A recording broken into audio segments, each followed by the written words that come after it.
When we think of the dawn of civilization, our minds often journey to the land of Egypt. We picture the colossal pyramids reaching for the sky, the golden masks of pharaohs, the mighty Nile River giving life to a kingdom of gods and mortals. For centuries, this was the story we told ourselves. Yet, history is a vast and surprising landscape. Long before the first Great Pyramid was conceived, another civilization was flourishing, the Indus Valley. A society of immense scale and quiet sophistication lost for nearly 4,000 years. Imagine a world across Pakistan, northwest India, larger than ancient Egypt and Mesopotamia. Masters of city living on an unprecedented scale. Not despotic kings and grand tombs, instead comfortable, clean, orderly lives for the many. At the heart of this sprawling civilization were its magnificent cities, jewels of the Bronze Age, reconstruction artwork of an Indus city, gleaming streets and houses. Harappa, Mohenjo-Daro, urban centers that were home to tens of thousands of people. These were not chaotic, they were master-planned metropolises. Archaeological drawings showing a precise grid-like street plan. Main streets ran north-south, main streets ran east-west, creating neat, rectangular city blocks. This level of organization points to centralized planning or a shared civic vision. A society that prized order and predictability. The sheer scale of these cities is breathtaking. Mohenjo-Daro, the Mound of the Dead Men. It was a bustling hub of industry. It was a bustling hub of trade. It was a bustling hub of culture. The city was divided into two main parts, a lower town and a raised citadel. The citadel likely served as the administrative and ceremonial heart, assembly halls, granaries, the famous Great Bath. Perhaps the most awe-inspiring achievement of the Indus people was their mastery of water management and their mastery of sanitation. While other civilizations were still struggling with basic infrastructure, the cities of the Indus Valley boasted a plumbing system that would not be rivaled until the Roman Empire thousands of years later. Nearly every house in Mohenjo-Daro had its own bathroom, complete with a toilet made of brick. These were not just simple pits. They were connected to a complex network of covered drains. The drains ran beneath the streets. This system was designed to carry wastewater and sewage away from homes, keeping the urban environment remarkably clean and hygienic. The engineering brilliance did not stop there. The main drains ran along the major streets. They were large enough for a person to walk through, for cleaning and maintenance. They were constructed with high-quality baked bricks, often covered with stone slabs, or more bricks, which could be lifted for inspection. The drains had gentle slopes. Strategically placed sump pits caught larger debris, preventing blockages. The prosperity of the Indus Valley Civilization was built upon a foundation of fertile agriculture. The annual flooding of the Indus River deposited rich silt across the plains, creating ideal conditions for farming. They grew a variety of crops, including wheat, barley, peas, dates. They were also among the first to cultivate cotton, which they spun and wove into textiles.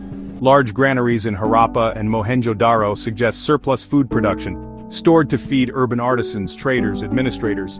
This agricultural abundance powered their complex society. Beyond the farms, the cities were vibrant hubs of craft and industry. Archaeologists have unearthed artifacts showing the skill of Indus artisans.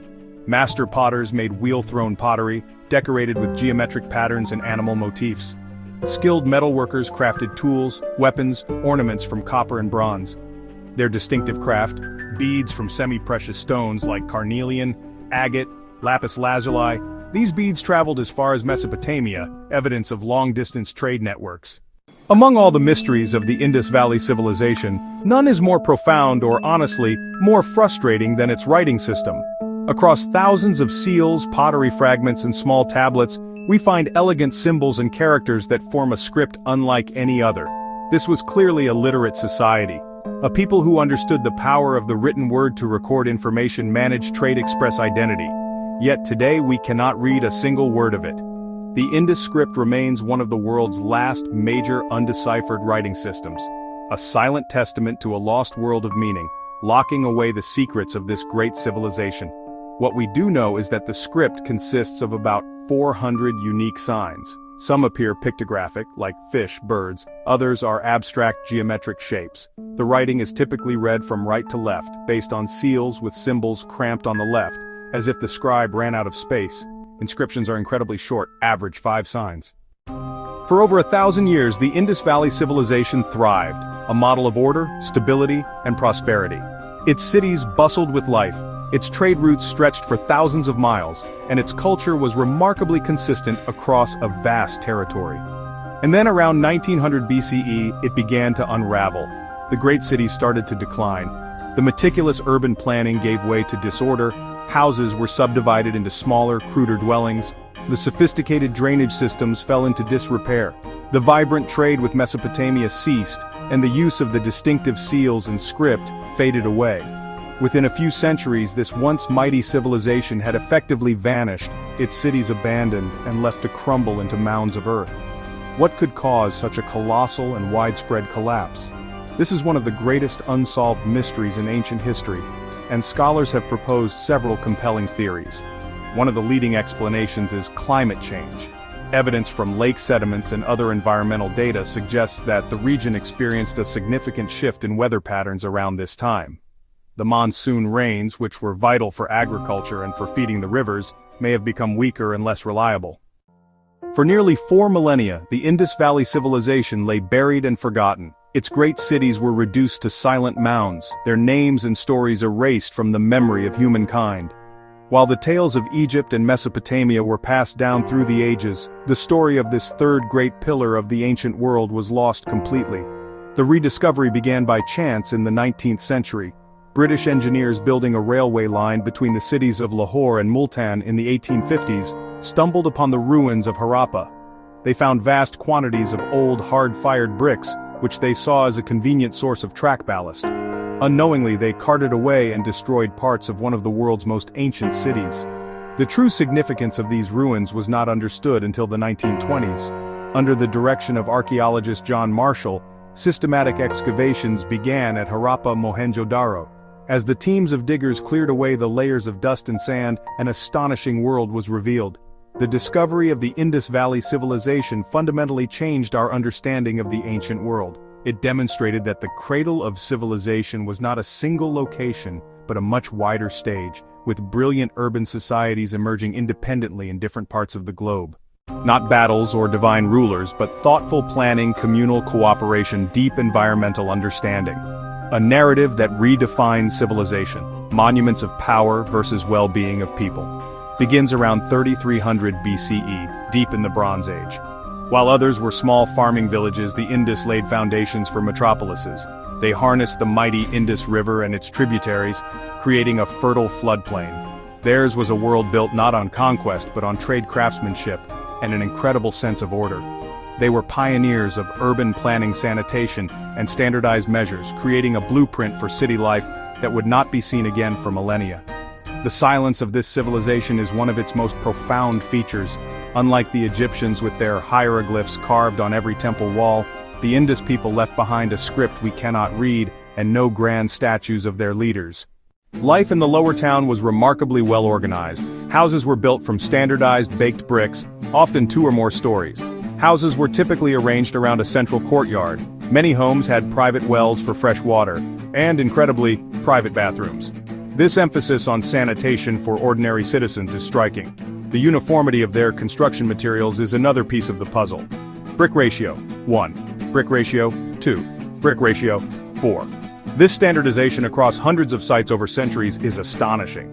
It implies a highly integrated economic and political system, whether by decree from a central government or through long-established guild traditions among builders. This coordination made the Indus cities true marvels of collective human effort. Their voices are muted, their beliefs shrouded in mystery, yet their cities speak volumes. The bricks, the drains, the carefully laid out streets, they all tell a story of a society that valued precision. To facilitate commerce, they used standardized weights and measures.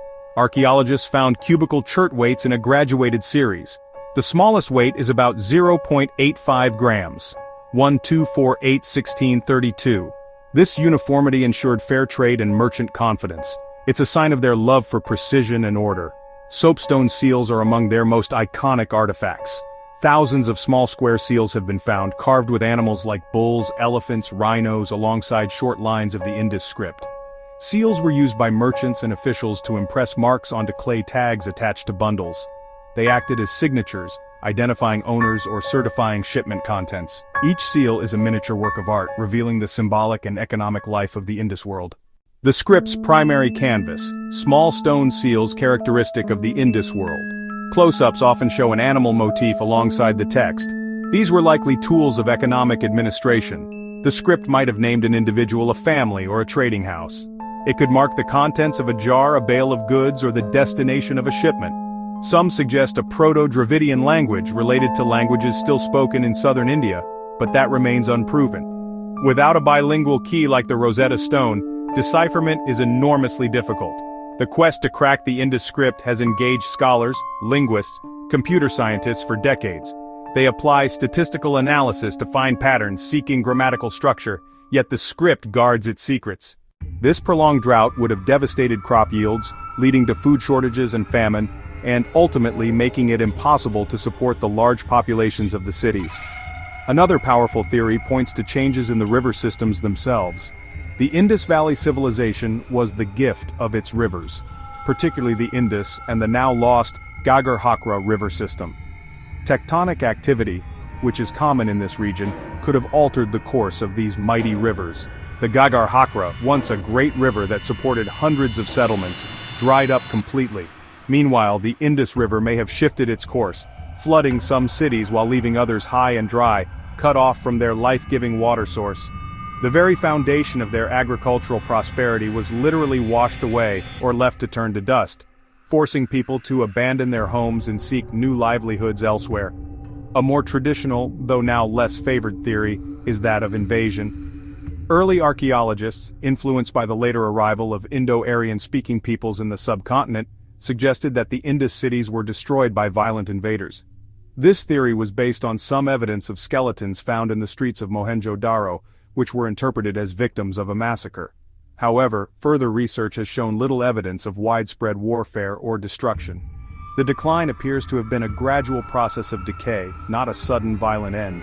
It is more likely that a combination of factors, environmental, economic, and perhaps social, led to the slow and irreversible disintegration of this once great society.